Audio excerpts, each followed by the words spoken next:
¿Cómo estamos? Pues seguimos hablando de la historia del Japón. Esta cultura en la que ha ido reflejándose toda esa influencia que ha tenido acerca de lo que es China, porque este pueblo tiene toda esa retroalimentación de ese pueblo. Cuando entra el budismo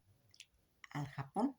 empiezan a cambiar todas las estructuras, como habíamos comentado, de que, si se acuerdan, era una de las situaciones en las que se iba a ir eh,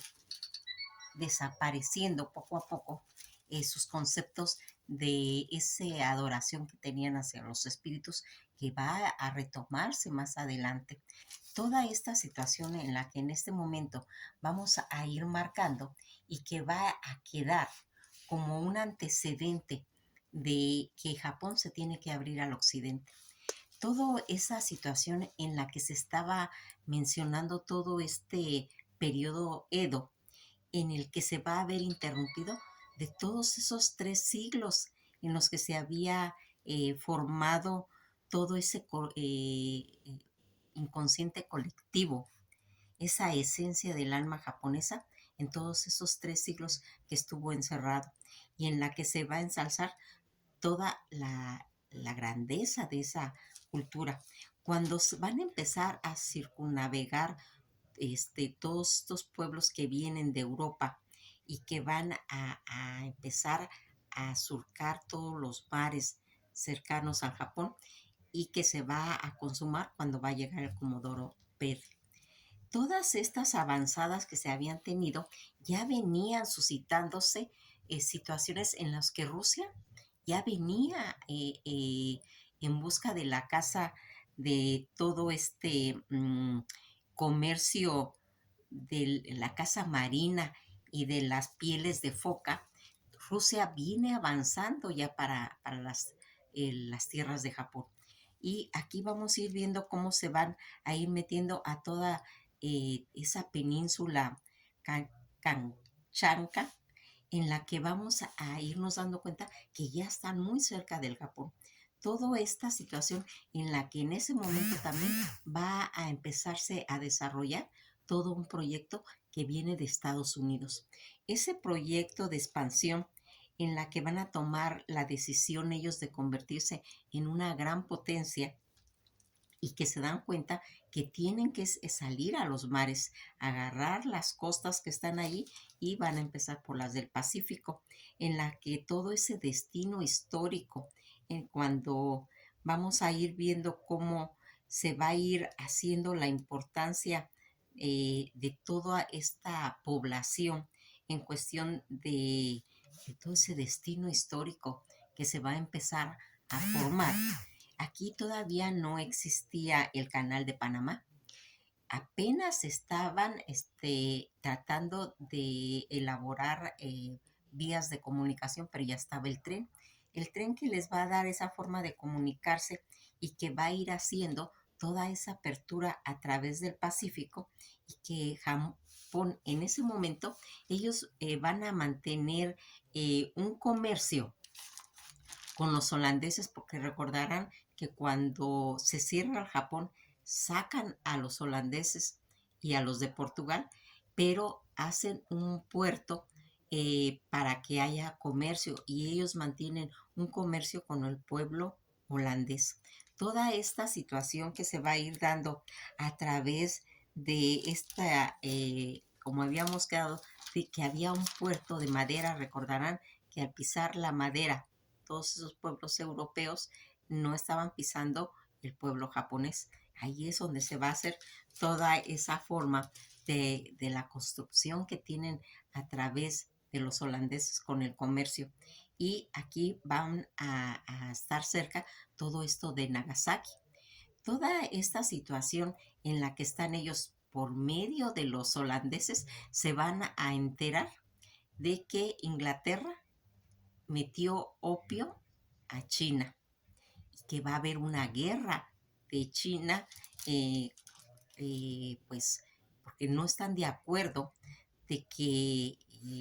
pues se contamine toda su gente, toda su tierra. Y al enterarse los japoneses, al darse cuenta de esa situación que está manteniendo su madre, pues, porque a China la consideran como una madre, ¿sí? Esa madre ancestral en la que ellos habían estado, como ya les comentaba, alimentándose de toda esa cultura eh, china, y que van a hacer ellos su propia cultura japonesa, y que va a, aunque es distinta, pero tiene toda esta influencia, y Japón va a formar una cultura propia a partir de esa influencia china, que los japoneses son maestros en el arte de las influencias. Ellos van a tener que estarse pues retroalimentando de todas esas culturas. Aquí vamos viendo cómo en esta Holanda les va a comentar que Inglaterra ha inundado de opio a los chinos y ha obligado a aceptar contrabando en los cuales ellos se van a hacer adictos a toda la población de China, y que aquí pues ellos no van a estar de acuerdo, se van a oponer a todo ese contrabando, porque aquí lo que estaban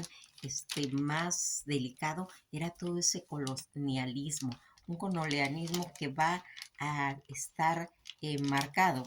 de generaciones muy, muy largas, porque recordarán cuando habíamos comentado de que Inglaterra, cuando platicamos de la historia de Inglaterra, habíamos dicho que Inglaterra, en ese afán de expansionismo, había mandado una carta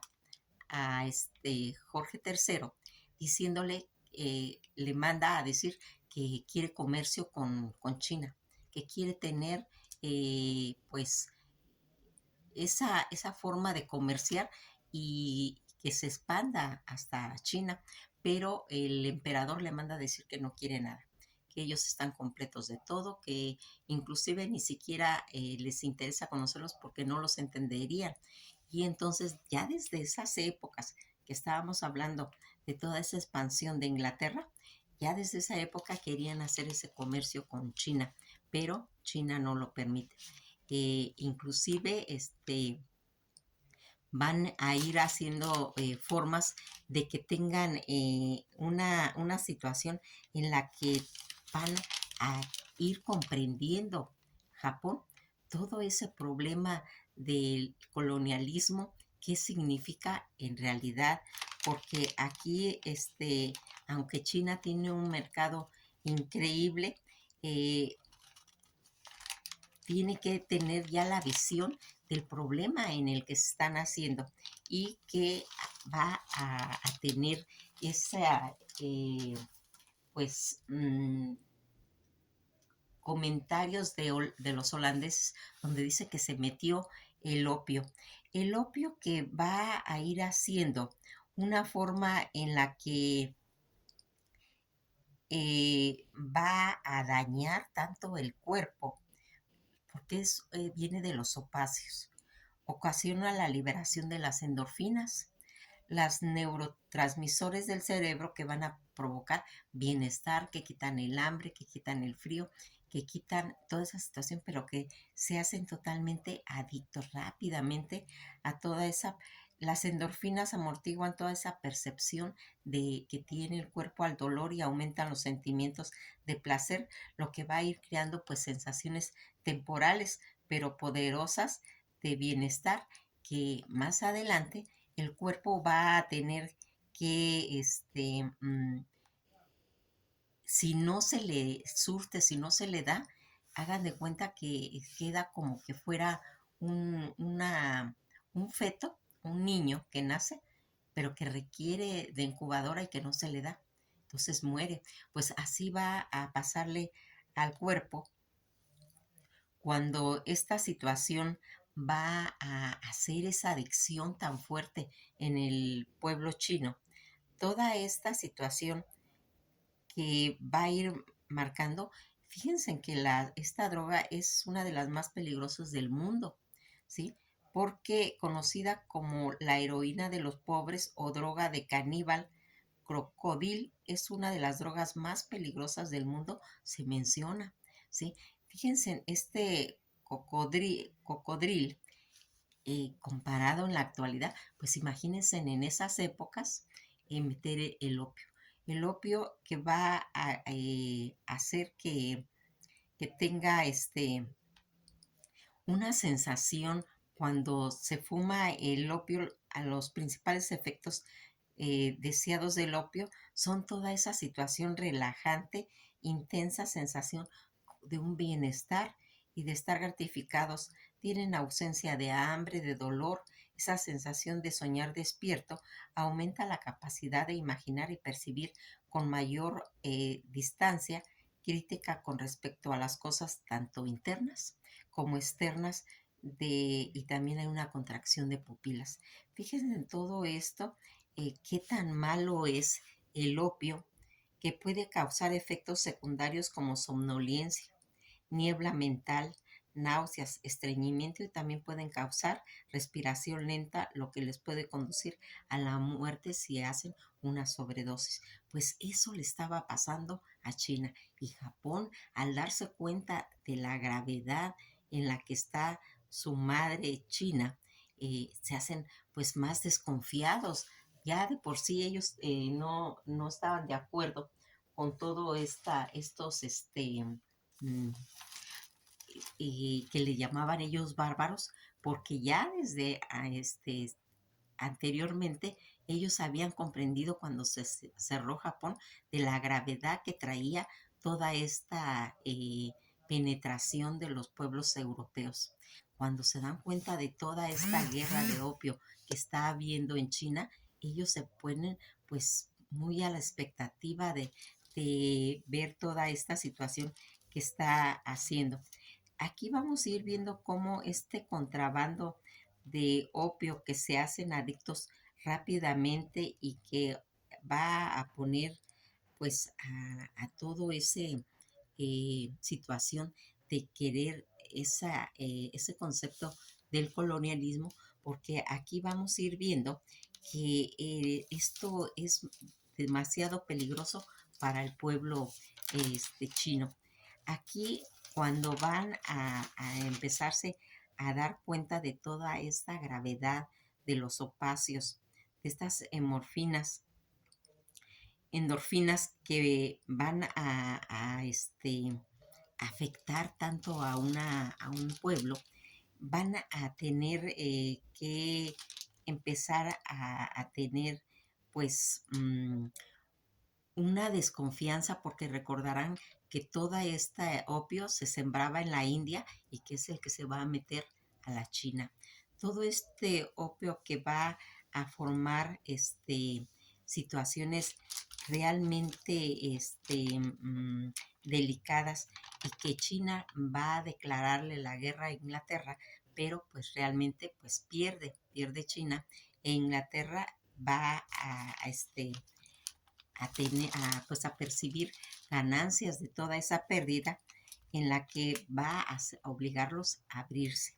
¿sí? Y aquí también les va a quitar Shanghái y Hong Kong.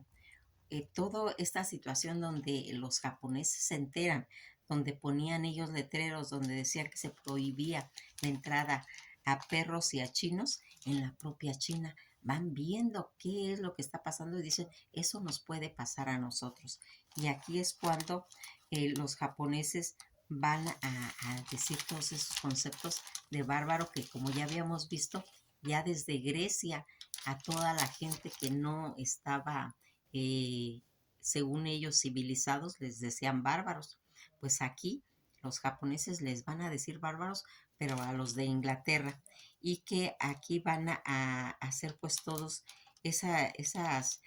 conceptos ya de xenofobias que se van a ir marcando y que ya todo esto va a ocurrir en 1842, cuando su madre China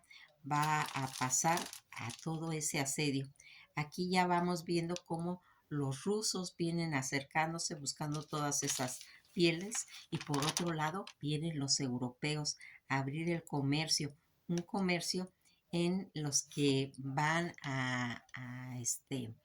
intervenir Estados Unidos cuando manda al Comodoro Perry y que va a llegar, va a hablar con los japoneses, le va a decir que tienen un año para abrirse, que si en ese año no se abren, ellos van a regresar, ¿sí? Pero que les conviene abrirse porque lo único que ellos no llegan a querer expandirse, no quieren hacer, a querer infundir eh, conceptos religiosos, no quieren tener ninguna influencia, lo único que quieren tener es comercio, pero que los europeos que vienen, ellos no, ellos sí vienen a la colonización y que entonces por eso ellos se van pues a cuestionar, porque ¿qué va a pasar en todo ese año que tienen ellos para tomar una decisión? Y aquí va a pasar toda esa situación en la que ellos se van a dar cuenta que los pueblos europeos que vienen a quitarse y apoderarse de todo el pueblo, a quitarse sus recursos que tienen, a funcionar todos los intereses para una ciudad en la que ellos van a tener muy marcado que no es su ciudad, es la ciudad de los que vienen a colonizar y que les dicen que todas esas influencias que vienen en las que se van a querer quedar con todo, se van a empezar a discriminar a ellos, a dividirlos, a hacer esas pugnas internas y que tengan ese desprecio casi en sí mismo, esas pugnas, esa explotación y les van a quitar todos los recursos. Todo esto que se están cuestionando el pueblo japonés al darse cuenta de esa colonialismo que viene, van a tratar de hacer pues una forma pues ya más pues más meditada en querer aceptar pues ese comercio con Estados Unidos. Y aquí vamos a irnos dando cuenta cómo en determinado momento Japón va a estar en un dilema, ese dilema japonés en lo que todo el periodo Edo, que habíamos dicho que estaba gobernado por los shogunes, se recordarán que los shogunes son todos esos señores feudales que en determinado momento, cuando el Tenno, ¿sí? Esta palabra de Tenno que quiere decir soberano celeste, o sea, los, eh, los emperadores, ellos no gobernaban, ¿sí? Sino los que estaban gobernando eran los shogunes y que ellos, por la misma expansión, ya les había yo explicado que ese era un concepto feudal, pero aquí el concepto feudal va a estar en Japón, en los que ellos van a tener que decidir que se van a abrir a ese comercio, pero aquí el que no va a estar de acuerdo es el periodo que va a venir, que va a ser el periodo Tenno. Eh, Toda esta situación en la que ya habíamos visto cómo va a ir entrando el budismo en toda su esplendor, toda esa influencia que tienen acerca de manejar todo ese concepto del budismo zen, en las que nos fuimos dando cuenta cómo habían todos esos jardines que recordarán todas esas ceremonias de té y en la que vamos a irnos dando cuenta de toda esta influencia que va a tener el budismo. Este budismo que va a ir dando margen a que esté más, mm, pues, influenciado, porque recordarán que todo esto viene de China. Aquí, cuando van a entrar el desacuerdo con el Tenno, ¿sí? El Tenno va a estar en desacuerdo con los Shayunes, porque ellos no quieren que se entreguen, que se abran a Europa. Y aquí va a tener toda esa influencia, va a ir perdiendo credibilidad, esa popularidad que tenían los shogunes, lo va a ir perdiendo porque se va a hacer una división entre ellos. Acuérdense en que el Tenno vienen de una sangre real, esa sangre real directamente de Amaterasu, en la que habíamos visto todo ese carácter divino, esa descendencia de los dioses que viene y en el que se va a hacer toda esa hegemonía del budismo. Todos estos shogunes que van a simbolizar todo ese poderío que tenían, al entrar esa división con el Tenno, van a tener pues una guerra entre ellos, todos esos movimientos que se están imponiendo y que van a perderlo, va a ganar el Tenno, ¿sí? Y aquí van a empezar a reconocerlo al Tenno y lo van a considerar a los chagunes ya como una parte ilegítima. Todos estos pueblos que van a estar adentro van a empezar a hacerse como guerrillas, pero los shogunes no van a permitir que haya esa división y que van a tener en determinado momento que darse cuenta de que tienen que entregar las tierras. Al entregar ellos las tierras, su población, sus vasallos van a quedar sin alimentos, sin comida, y entonces ellos van a hacer ese tratado en las que van a eh, tener que respaldar, porque ellos ya se habían comprometido los shogunes a abrirse y que aquí por esta situación de impopularidad que ya tienen y que va a empezar nuevamente el, el este, eh, la influencia del Tenno, aquí es cuando va a empezar a terminar ya todo el periodo Edo. Aunque todavía hay cierta influencia de todos los shogunes, toda esta división que se fue haciendo en las que ellos van a tenerse que abrir porque ya no hay de otra, ya están adentro, ¿sí? En los que van a estar haciendo, porque como recordaremos, ellos vienen de todas esas influencias en los tiempos del budismo, en los tiempos del zen, en los tiempos de los shogunes, en los tiempos del Tenno, que son los que van a entrar y que van a hacer todo ese espectro religioso que ellos manejan, en los que vamos a ir viendo esa tendencia del budismo, en los que van a regresar en cierta forma al shintoísmo, que es toda esa adoración de sus espíritus, de la naturaleza y del emperador, que es lo que va a marcar que entre nuevamente toda esta corriente del shintoísmo. Aquí cuando vamos viendo cómo se va a ir unificando el budismo y que se va a empezar a hacer ese culto nuevamente al emperador y que van a sacar pues a todos esos señores feudales, a todos esos señoríos ya no van a existir, porque ahora va a entrar el periodo del Tenno en lo que se va a empezar a adorar nuevamente al emperador. Esto para que lo entendamos es como que el rey volviera a gobernar. Recordarán cuando habíamos hablado en Inglaterra de los condes, de los marqueses. Esto es más o menos parecido a esta situación en la que el rey, si se quitara a los marqueses, a los condes, volvería a reinar el rey. Pues aquí pasa esta misma situación, donde el Tenno, que es el emperador, va a volver a gobernar, pero ahora sí ya en una forma